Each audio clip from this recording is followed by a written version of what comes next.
কৌলি। কিতাবের নাম হচ্ছে আত-তরিকু ইলাল আরবিয়্যা। এটা হচ্ছে আরবি নাম, বাংলা নাম এসো আরবি শিখি। আত-তরিকু মানে পথ, ইলাল আরবিয়্যা মানে আরবির দিকে, মানে এই কিতাব আরবির দিকে পথ দেখাবে। ব্র্যাকেটে লেখা রয়েছে ফি সালাসাতি আজজা। ফি মানে মধ্যে, সালাসাতি মানে তিন, আজজা মানে খণ্ডে, তার মানে তিন খণ্ডে বিভক্ত কিতাবটি। আল জুজউল আউয়াল প্রথম খণ্ড। কিতাবের লেখক হচ্ছেন হযরত মাওলানা আবু তাহির আল মিসবাহ। আমরা হুজুরের জন্য দোয়া করব। এখানে একটা পিকচার দেওয়া রয়েছে, এখানে একটা রহস্য রয়েছে, আপনারা খেয়াল করলেই বুঝতে পারবেন। এটা একটা বইয়ের ছবি, যার উপরের অংশে লেখা কোরআনুল করিম, নিচের অংশে লেখা আল হাদিসুশ শরীফ। এখানে বোঝানো হচ্ছে যে কোরআন এবং হাদিস এই দুইটি বিষয় আমাদের কাছে তালাবদ্ধ, অর্থাৎ আমাদের কাছে অজানা। আমরা যদি কোরআন এবং হাদিসের তালা খুলে এর জ্ঞান অর্জন করতে চাই, তাহলে আমাদেরকে এই চাবিটা দরকার। এই চাবির মধ্যে লেখা রয়েছে আল লুগাতুল আরবিয়্যা মানে আরবি ভাষা। আরবি ভাষার চাবিটা যদি আমরা পেয়ে যাই, তাহলে কোরআন হাদিসের জ্ঞান আমরা অর্জন করতে পারবো। এটাই এখানে বোঝানো হয়েছে, এবং এই আরবি ভাষা শেখার উদ্দেশ্যেই আমরা আজ একত্রিত হয়েছি। এখানে কিছু কথা শিরোনামে একটা ভূমিকা টানা হয়েছে, আমরা এটা পড়ে নিব। পড়লে আমরা কিতাব লেখার প্রেক্ষাপট জানতে পারবো এবং কিতাবের প্রতি আমাদের একটা মহব্বত তৈরি হবে। বিসমিল্লাহির রহমানির রহিম। এখানে কোরআনের আয়াত দিয়ে শুরু করা হয়েছে। ইন্না আনজালনাহু কুরআনান আরাবিয়্যান লাআল্লাকুম তাকিলুন। আল্লাহ তাআলা বলেন, নিঃসন্দেহে নাজিল করেছি আমি একে আরবি কোরআন রূপে, যেন বুঝতে পারো তোমরা। আল বাবুল আউয়াল প্রথম অধ্যায়। আল বাবুর একটা অর্থ অধ্যায়, আল আউয়াল মানে প্রথম। এখানে কিছু কথা বলা হয়েছে শিক্ষার্থীদের উদ্দেশ্য করে। এই কথাগুলো মূলত বাচ্চাদেরকে উদ্দেশ্য করে বলা হয়েছে। যদিও আমরা বাচ্চা নয়, তবে আমাদের জন্য এই কথাগুলো উপকারী হতে পারে, সেজন্য আমি আপনাদেরকে কথাগুলো পড়ে শোনাচ্ছি। প্রিয় তালিবে ইলম, তুমি আল্লাহর কালাম এবং আল্লাহর নবীর কালাম বুঝতে চাও, আর সেজন্য আরবি ভাষা শিখতে চাও। আরবি ভাষা শিক্ষা গ্রহণের আজ তোমার প্রথম দিন। আজকের দিনটি তোমার জীবন থেকে চলে যাবে, আগামী দিনটিও। এভাবে এক এক করে বছরের প্রতিটি দিন তোমার জীবন থেকে হারিয়ে যাবে। তুমি যদি মেহনত করে লেখাপড়া করো তবুও, যদি অলসতা ও অবহেলা করো তবুও সময় চলেই যাবে। থাকবে শুধু তোমার মেহনতের সুফল। যে সময় চলে যাবে তা আর ফিরে আসবে না। সুতরাং জীবনের মহামূল্যবান সম্পদ সময় সম্পর্কে সাবধান হও। আজ থেকে আরবি ভাষা শিক্ষা করার মহান সাধনায় আত্মনিয়োগ করো এবং সময়ের সদ্ব্যবহার করো। আবারও বলছি, সময়ের সদ্ব্যবহার করো। সময় চলে যাবে, থাকবে শুধু তোমার মেহনতের সুফল। প্রতি বছর প্রথম দিন সবাইকে সতর্ক করি, এই কথাগুলো বারবার বলি, কিন্তু সবাই সতর্ক হয় না। অসতর্কতায়, অবহেলায় অনেকেই সময়ের অপচয় করে এবং ক্ষতিগ্রস্ত হয়। তুমি যেন এমন না হও, তুমি যেন সতর্ক হও। আল্লাহ তোমাকে তৌফিক দান করুন, আমিন। মূল পড়ায় আমরা চলে এসেছি। আদ-দারসুল আউয়াল প্রথম পাঠ। আদ-দারসু মানে পাঠ, আল আউয়াল মানে প্রথম। আল আউয়ালু শব্দটা তিনবার গেল। আশা করি আমাদের এই শব্দটার অর্থ মুখস্থ হয়ে গিয়েছে, যে আল আউয়াল মানে প্রথম। তো এখানে কিছু শব্দ দেওয়া রয়েছে, সেই শব্দগুলো আমাদেরকে মুখস্থ করতে হবে। শব্দ উচ্চারণের ক্ষেত্রে আপনারা আমাকে ফলো করবেন, এতে করে যাদের পড়া অশুদ্ধ রয়েছে তাদের পড়া ইনশাল্লাহ ধীরে ধীরে শুদ্ধ হতে থাকবে। যত বেশি আপনারা আমাকে ফলো করবেন, তত বেশি আপনাদের পড়া ইনশাল্লাহ শুদ্ধ হতে থাকবে। অনেকে ধারণা করে মুখস্থ করাটাই সবচেয়ে গুরুত্বপূর্ণ, উচ্চারণে ফলো করাটা বেশি গুরুত্বপূর্ণ নয়। আসলে দুটোই সমান গুরুত্বপূর্ণ। মুখস্থ করাটা যেমন জরুরি, একইভাবে উচ্চারণ শুদ্ধ হওয়াটাও জরুরি। তাহলে চলুন। কিতাবুন একটি বই, কিতাবুন একটি বই, কলামুন একটি কলম। আমার সাথে সাথে পড়বেন কিন্তু। কলামুন একটি কলম, কুরসিয়ুন একটি চেয়ার, কুরসিয়ুন একটি চেয়ার, বাইতুন একটি ঘর, বাইতুন একটি ঘর, বাবুন একটি দরজা, বাবুন একটি দরজা, মিসবাহুন একটি বাতি, মিসবাহুন একটি বাতি, জিদারুন একটি দেয়াল, জিদারুন একটি দেয়াল, সরিরুন একটি খাট। শব্দগুলো মুখস্থ করা আমাদের জন্য খুবই সহজ হবে আশা করি, কারণ শব্দগুলো অনেকটা বাংলার মতো। এই যেমন কিতাবুন শব্দটা, এটা কিন্তু আমরা বাংলাতেও কিতাব বলি, কলমকে বাংলায় আমরা কলমই বলি। এখানে কুরসিয়ুনের অর্থ দেওয়া রয়েছে চেয়ার। চেয়ার একটা ইংলিশ শব্দ, যার বাংলা অর্থ কুরসি, আমরা অনেকে হয়তো জানি না। তো কুরসিয়ুন শব্দটা এভাবে আমরা বাংলার সাথে মিলিয়ে মুখস্থ রাখতে পারি। কোরআন শরীফে একটা আয়াত রয়েছে, যেটা কোরআন শরীফের সর্বশ্রেষ্ঠ আয়াত, আয়াতুল কুরসি। আয়াতুল কুরসি শব্দটা কিন্তু এখান থেকেই এসেছে। ওয়াসিআ কুরসিয়্যুহুস সামাওয়াত। বাইতুল মানে ঘর, আমরা শুনেছি বাইতুল্লাহ আল্লাহর ঘর, কাবা শরীফকে বাইতুল্লাহ বলা হয়। তো আল্লাহর ঘরের আরবি যদি বাইতুল্লাহ হয় তাহলে বাইতুলের অর্থ ঘর। এভাবে আমরা এটা মুখস্থ রাখতে পারি। এরকমভাবে বিভিন্ন লিঙ্ক তৈরি করে বিভিন্ন কৌশলে আমরা শব্দ মুখস্থ করতে পারি। তাহলে কি হবে, অনেক দ্রুত মুখস্থ হবে। যে শব্দটা আমাদের 10 মিনিটে মুখস্থ হওয়ার কথা সেটা আমাদের 2 মিনিটে মুখস্থ হয়ে যাবে ইনশাল্লাহ। এছাড়া আরও বিভিন্ন কৌশল আপনারা চিন্তা ভাবনা করে বের করে সেগুলো প্রয়োগ করতে পারেন। যেমন আমি একটা উদাহরণ দিচ্ছি, এই যে মিসবাহ শব্দটা, এই শব্দটা আপনারা একটা কৌশলে মুখস্থ রাখতে পারেন। যেমন আপনার বন্ধুদের মধ্যে কারো নাম যদি মিসবাহ থাকে, তাহলে আপনি কল্পনা করবেন যে মিসবাহর সাথে আমার একটু পরে দেখা হবে। যখন দেখা হবে সে আমাকে তার নামের অর্থ জিজ্ঞেস করবে, আমাকে তখন তার নামের অর্থ বলে দিতে হবে। যেমন তার নাম যদি হয় মিসবাহুল ইসলাম, তাহলে ইসলামের বাতি। এভাবে এই ধরনের কৌশল অবলম্বন করে আমরা শব্দ মুখস্থ রাখতে পারি। কোনো কিছু দ্রুত মুখস্থ করার আরেকটা নিয়ম হচ্ছে, যে বস্তুটার নাম মুখস্থ করছেন সেই বস্তুটা মনে মনে কল্পনা করা। যেমন খাট মুখস্থ করছেন, সারিরুন একটি খাট, তো আপনি খাটের কল্পনা করলেন। মুখস্থের কলাকৌশল সম্পর্কে এত কথা বলছি কারণ এটা প্রথম সবক, হয়তো সামনে এত বিস্তারিত বলা হবে না।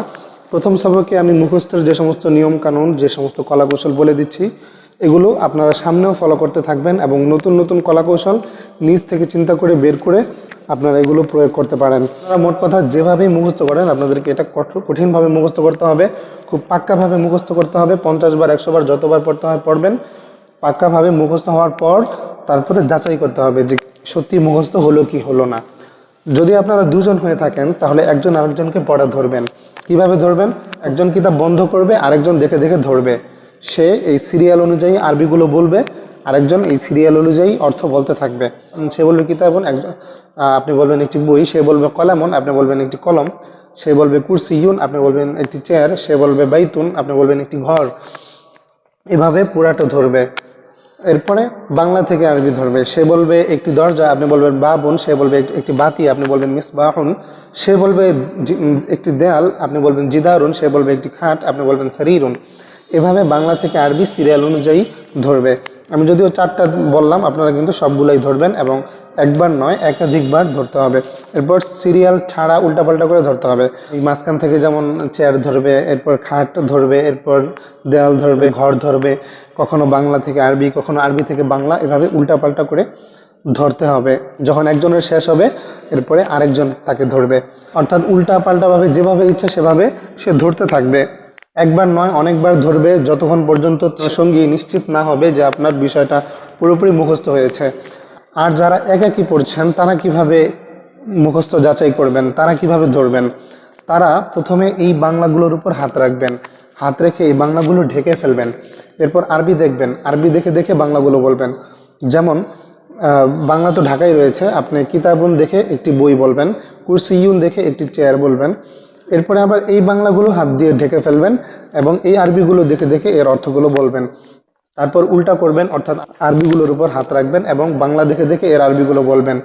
যেমন একটি বই দেখে বলবেন কিতাবুন, একটি দরজা দেখে বলবেন বাবুন। এরপর এই লাইনে এসে এই লাইনের আরবিগুলোর উপর হাত রাখবেন এবং বাংলা দেখে দেখে আরবি বলবেন। যেমন একটি বাতি, এটা দেখে বলবেন মিসবাহুন। একটি খাট, এটা দেখে বলবেন সারিরুন। পড়ার সময় কিছু শব্দ থাকবে কঠিন, কিছু শব্দ থাকবে সহজ, যেগুলো সহজে মুখস্থ হয়ে যাবে, আর কিছু শব্দ সহজে মুখস্থ হবে না। তো সেই শব্দগুলো আপনাদেরকে যাচাই করার সময় বারবার ধরতে হবে যাতে ওগুলো মুখস্থ হয়ে যায়। যেমন আপনি একজনকে যখন ধরবেন কিতাবুন, সে বলে দিতে পারবে একটি বই। কলামুন ধরলে একটি কলম সহজেই বলে দিতে পারবে। কিন্তু যদি বলেন একটি খাট, তার সারিরুন বলতে কষ্ট হয়ে যেতে পারে। যদি বলেন জিদারুন, তার একটি দেয়াল বলতে কষ্ট হয়ে যেতে পারে, কারণ ওই শব্দগুলো পরিচিত এবং সহজ, এই শব্দগুলো কিছুটা কঠিন। এজন্য আপনাকে যেটা করতে হবে, ধরার সময় কঠিন শব্দগুলো ঘুরে ফিরে বারবার ধরতে হবে। অন্যান্য শব্দ 1-2টা ধরেই কঠিন শব্দে চলে আসবেন। কঠিন শব্দ বলতে যে শব্দটা তার মুখস্থ হয়নি, কাঁচা রয়েছে, সেটাকেই ঘুরে ফিরে বারবার ধরতে থাকবেন এবং ধীরে ধীরে সেটা পাকা করিয়ে দিবেন। তো যাই হোক, এগুলো মুখস্থ হওয়ার পর ইশারার শব্দ এই 4টা। এখানে দেখুন একটা বক্স রয়েছে, এই বক্সের মধ্যে যে 4টা শব্দ রয়েছে সেগুলো আমরা মুখস্থ করব। আপনারা আমার সাথে উচ্চারণ করেন। হাদা, হাদিহি, ইহা এটি, হাদা, হাদিহি, ইহা এটি, যালিকা তিলকা, উহা সেটি, যালিকা তিলকা, উহা সেটি। হাদা এবং হাদিহি 2টার অর্থই ইহা। কেউ কেউ বিষয়টা গুলিয়ে ফেলে, তারা ধারণা করে হাদা মানে ইহা আর হাদিহি মানে এটি। যালিকা মানে উহা আর তিলকা মানে সেটি। আসলে বিষয়টা এমন নয়, হাদা হাদিহি দুইটা অর্থই ইহা, আর যালিকা তিলকা দুইটা অর্থই উহা। তবে ইহাকে চলিত ভাষায় এটি বলে, আর উহাকে সেটি। অর্থাৎ আপনারা ইহা না বলে এটি বলতে পারবেন, উহা না বলে সেটিও বলতে পারবেন। এই শব্দগুলো আমাদেরকে ভালো করে মুখস্থ করতে হবে। মুখস্থ করার পর আমরা এখন তামরিনে চলে যাই। যেমন একজনে ধরবে হাদা হাদিহি অর্থ কি, আরেকজন কিতাব বন্ধ করে বলবে ইহা এটি। আবার ধরবে যালিকা তিলকা, সে বলবে উহা সেটি। এভাবে ডবল ডবল ধরবে, কখনো হঠাৎ করে সিঙ্গেলও ধরবে। যেমন শুধু তিলকা, শুধু যালিকা, শুধু হাদা, এর অর্থ কি?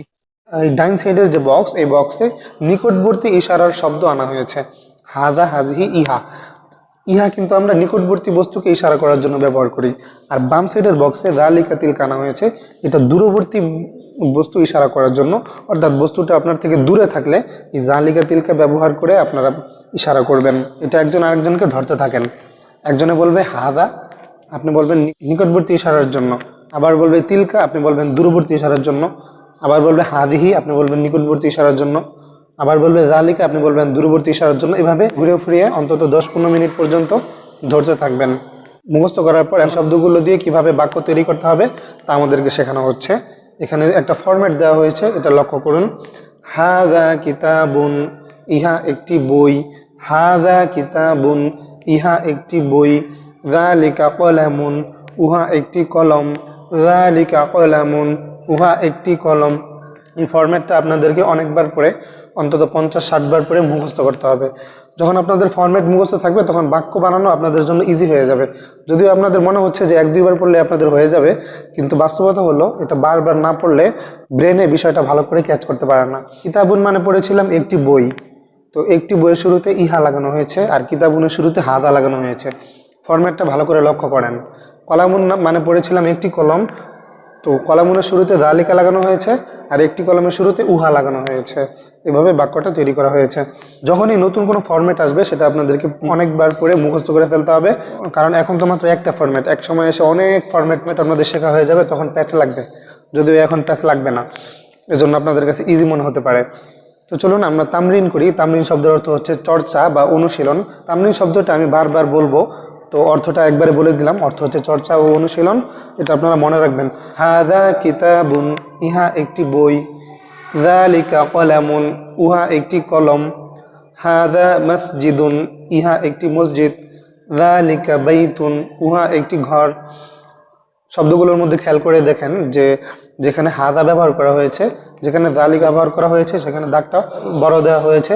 উদ্দেশ্য হচ্ছে এটা যে নিকটবর্তী ইশারার জন্য আর এটা যে দূরবর্তী ইশারার জন্য সেটা আপনাকে বলে দেওয়া। হাদা বাবুন, ইহা একটি দরজা। যালিকা মিসবাহুন, উহা একটি বাতি। হাদা জিদারুন, ইহা একটি দেয়াল। যালিকা কুরসিয়ুন, উহা একটি চেয়ার। হাদা বাইতুন, ইহা একটি ঘর। হাদা কুরসিয়ুন, ইহা একটি চেয়ার। যালিকা মসজিদুন, উহা একটি মসজিদ। হাদা শরীরুন, ইহা একটি খাট। হাদা জিদারুন, ইহা একটি দেয়াল। যালিকা মিসবাহুন, উহা একটি বাতি।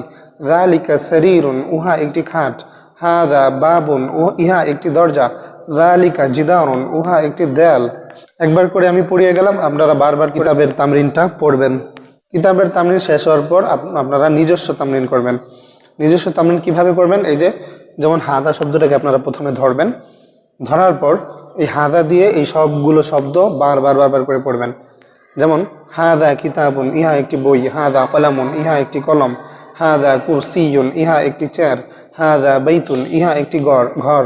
এইভাবে পুরোটা পড়বেন অনেকবার। তারপর যালিকা ধরলেন, যালিকা ধরে যালিকা বাবুন, উহা একটি দরজা। যালিকা মিসবাহুন, উহা একটি বাতি। যালিকা জিদারুন, উহা একটি দেয়াল। যালিকা শরীরুন, উহা একটি খাট। এভাবে হাদা এবং যালিকা দিয়ে এগুলো বারবার ঘুরিয়ে ফিরিয়ে করতে থাকবেন। হাদিহি আর তিলকা এখন ধরবো না, এই দুইটা থাক। প্রথমে এই হাদা এবং যালিকা দিয়ে আমরা তামরিন করব।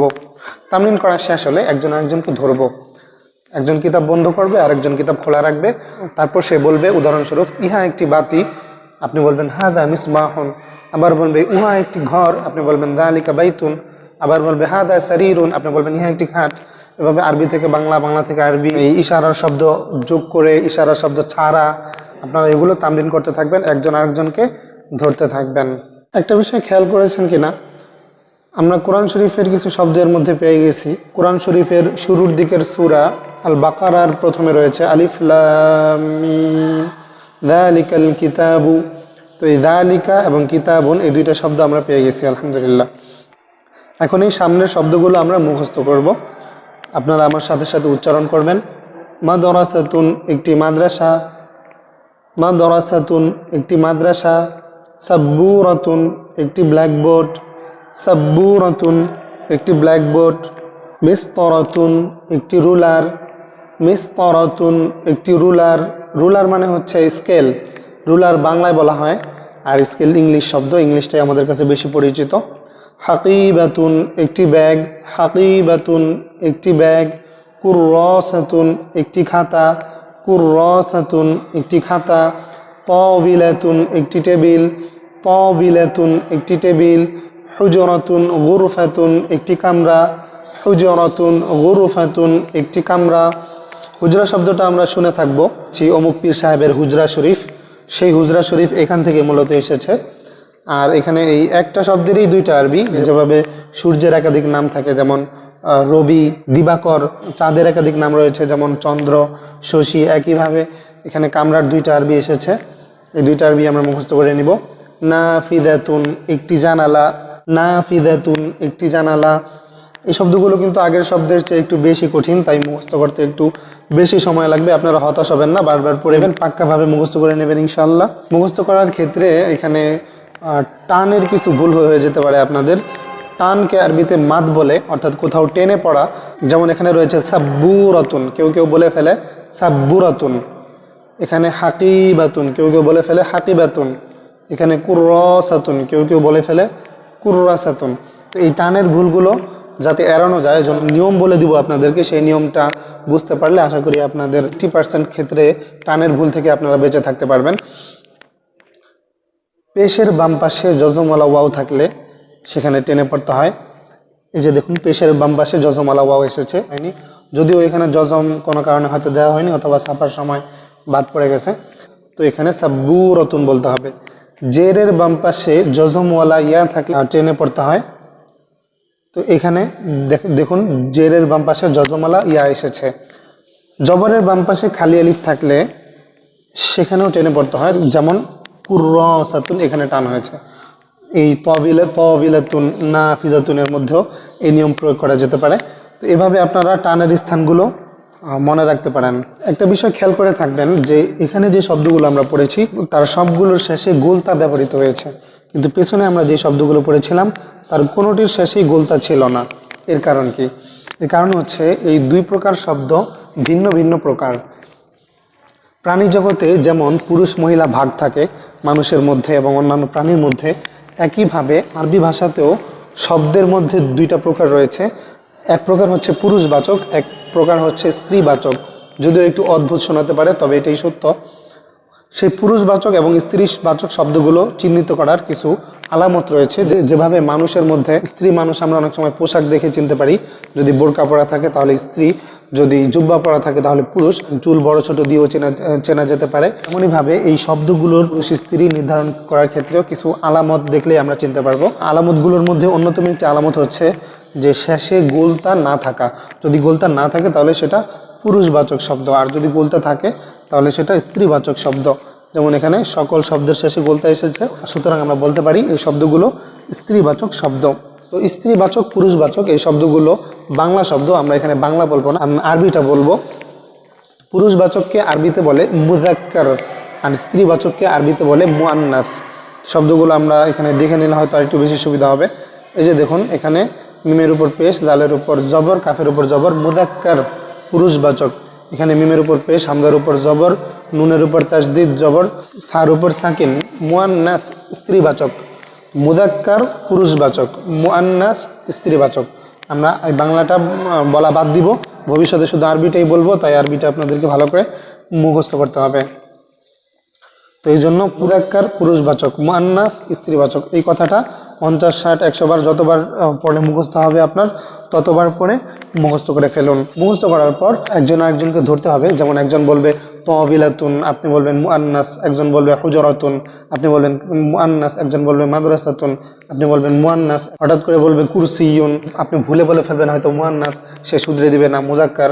এরপর বলবে মিসবাহুন, মুজাক্কার। উদাহরণ দিচ্ছি আমি, বাইতুন মুজাক্কার, আপনি এখানে ভুল করে ফেলতে পারেন, বাইতুনের শেষে তা দেখে ভাবতে পারেন এটা মুআন্নাস, আসলে এটা মুআন্নাস নয়, কারণ এটা গোল তা নয়, এটা হচ্ছে লম্বা তা।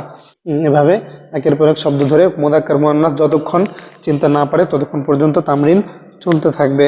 তো আমরা পিছনের শব্দগুলো ইশারা করা শিখেছিলাম, এখন আমরা এই শব্দগুলোকে ইশারা করা শিখব। আরবিতে মুজাক্কার শব্দকে ইশারা করার জন্য ইশারার শব্দ মুজাক্কার আনা হয়, এবং মুআন্নাস শব্দকে ইশারা করার জন্য ইশারার শব্দ মুআন্নাস আনা হয়।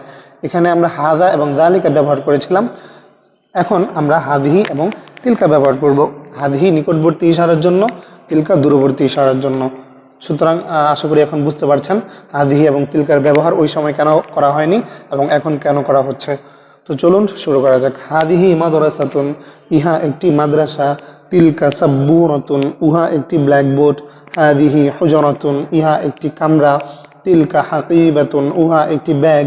হাদিহি কুররাসাতুন, ইহা একটি খাতা। তিলকা তাবিলাতুন, উহা একটি টেবিল।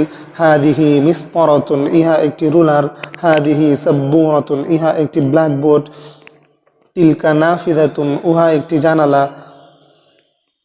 হাদিহি তাবিলাতুন, ইহা একটি টেবিল। তিলকা মিসতারাতুন, উহা একটি রুলার। তিলকা কুররাসাতুন, উহা একটি খাতা। হাদিহি হাকিবাতুন, ইহা একটি ব্যাগ। আমি একবার পড়লাম, আপনারা এই পড়াগুলো বারবার পড়বেন। পড়ার পর কিতাবের তামরিন শেষ হলে আমাদেরকে নিজস্ব তামরিন করতে হবে। নিজস্ব তামরিনের জন্য ওই যে হাদি শব্দটা ছিল, সেই হাদি শব্দটাকে ধরে এখানে নিয়ে আসেন মাদ্রাসাতুনের শুরুতে।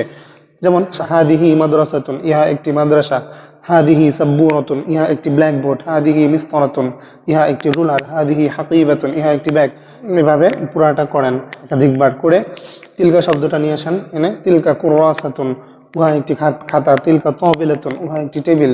তিলকা হুজরাতুন, উহা একটি কামরা। তিলকা গুরফাতুন, উহা একটি কামরা। তিলকা নাফিদাতুন, উহা একটি জানালা। এভাবে নিজস্ব তামরিন চলতে থাকবে লং টাইম। এরপরে একজনকে ধরতে হবে। ধরার ক্ষেত্রে আপনারা কিতাব সামনে উপস্থিত থাকতে হবে এমন কোনো কথা নেই, মুখস্থ ধরতে পারেন, রাস্তায় চলতে ধরতে পারেন। যেমন একজন বলবে ইহা একটি রোলার, আপনি বলবেন হাদিহি মিসতারাতুন। আরেকজনে বলবে উহা একটি ঘর, আপনি বলবেন যালিকা বাইতুন। একজন বলবে ইহা একটি জানালা, আপনি বলবেন হাদিহি নাফিদাতুন। এভাবে একজন আরেকজনকে যতক্ষণ পারা যায় ধরাধরি করতে হবে। এখন আমরা একটা নতুন বিষয়ে শিখব, সেটা হচ্ছে এই যে আমরা ইশারার শব্দ শিখলাম। ইশারার শব্দ এটা তো আমরা বাংলায় বলছি, এটা আমাদের আরবিতে বলা উচিত। আরবিতে ইশারার শব্দকে ইসমুল ইশারাহ বলে। ইসমুল ইশারাহ, এই যে দেখুন ইসমুল ইশারা, যে শব্দ দ্বারা ইশারা করা হয় তাকে ইসমুল ইশারা বলে। এই কথাটা বারবার পড়ে মুখস্থ করে নেবেন, একদম কড়াকড়িভাবে মুখস্থ করতে হবে। এখন যার দিকে ইশারা করা হয় তার নাম কি? তার নাম হলো মুশারুন ইলাইহি। যার দিকে ইশারা করা হয় তাকে মুশারুন ইলাইহি বলে। ইসমুল ইশারাহ, মুশারুন ইলাইহি, এই দুইটা শব্দ সংজ্ঞা সহ মুখস্থ করতে হবে। তো হাদা কিতাবুন, এই শব্দের মধ্যে কোনটা ইসমুল ইশারা, কোনটা মুশারুন ইলাইহি? এই যে হাদা কিতাবুন, এর মধ্যে খুবই ক্লিয়ার, হাদা হচ্ছে ইসমুল ইশারা, কিতাবুন হচ্ছে মুশারুন ইলাইহি। কারণ হাদা দিয়ে আমরা ইশারা করছি কিতাবুনের দিকে, তো কিতাবুন মুশারুন ইলাইহি হলো। যালিকা ইসমুল ইশারা, কলামুন মুশারুন ইলাইহি, কারণ কিতাবুন এবং কলামুনের দিকে আমরা ইশারা করছি। এই যে এই পড়াটা বললাম, এটা হয়তো অনেকের বুঝে আসেনি, এজন্য আপনারা হতাশ হবেন না। সামনে এই পড়া বিস্তারিতভাবে আসবে ইনশাল্লাহ। যারা বুঝেছেন মাশাল্লাহ ভালো, যারা বুঝেননি হতাশ হওয়ার কোনো কারণ নেই। শুধু নামটা অন্তত মুখস্থ করে রাখেন, ইসমুল ইশারা মুশারুন ইলাইহি। পার্ট অফ স্পিচ বা তারকিবের ক্ষেত্রে এখানে মুবতাদা খবর হবে, অর্থাৎ সাবজেক্ট অ্যান্ড প্রেডিকেট। তবু আমরা বোঝার জন্য এটাকে ইসমুল ইশারা এবং মুশারুন ইলাইহি হিসাবে পড়ে নিচ্ছি। এই যে বক্সটা দেখছেন, এই বক্সটাকে আমরা 2 ভাগে বিভক্ত করেছিলাম।